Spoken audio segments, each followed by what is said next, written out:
Welcome to The Explainer. Today, we're going to crack open the secrets of a book that has literally shaped leaders and fortunes for decades. Dale Carnegie's How to Win Friends and Influence People. It all kicks off with this pretty startling number.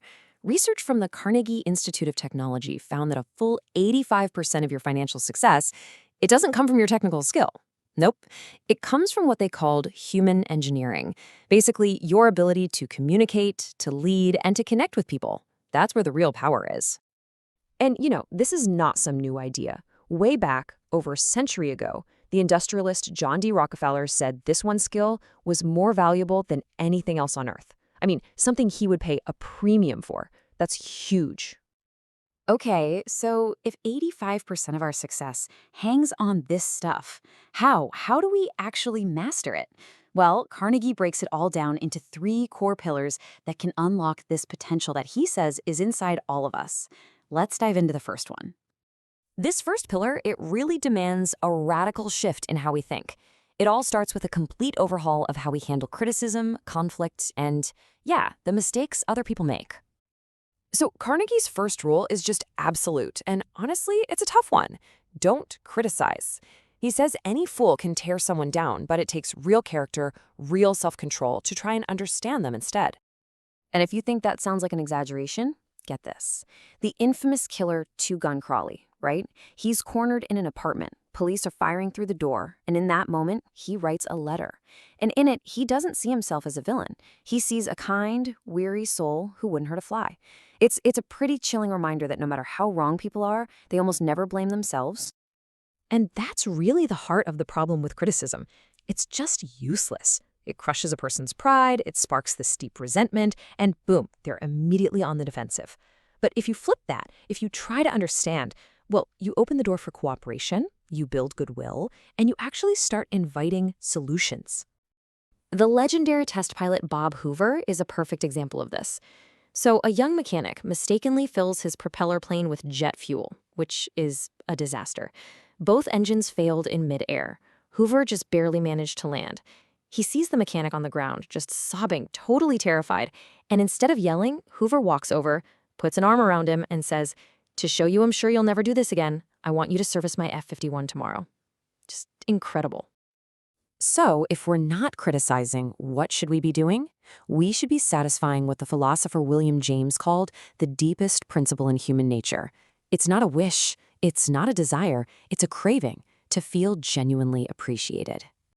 So, once you replace criticism with sincere appreciation, you've really laid the groundwork for our second pillar, building genuine, powerful connections with the people around you. And you can build this incredible rapport with just a few simple but really profound actions. Offering a genuine smile, remembering that a person's name is to them the most important sound in the world. And, this is key, becoming truly, genuinely interested in other people. I mean, just think about the impact of a small act, like using someone's name. Theodore Roosevelt, he was beloved by his entire staff, right down to the kitchen maid, simply because he took the time to greet every single one of them by name. It was a small thing, but it showed he valued them as people. And here is the secret to being a fantastic conversationalist. It is not about being interesting. It is all about being interested. When you encourage people to talk about themselves, about their passions, their wins, that's one of the highest compliments you can possibly pay them. Okay, so you're appreciating people, not criticizing them. You're building these real connections. Now we get to the final pillar, which is all built on that foundation of trust. This is where we learn how to truly move people to action. And here it is, the secret to real influence. It's not about pushing your own agenda. It's about figuring out what other people want and then showing them how to get it. The only way to get anyone to do anything is to make them want to do it. There's this great story about Ralph Waldo Emerson trying to get a calf into his barn. He and his son were pushing and pulling, but the calf just wouldn't budge. Why? Because it was only focused on what it wanted. Then their housemaid came out, thought about what the calf might want, and simply let it suck her finger. And the calf followed her right into the barn. Simple as that.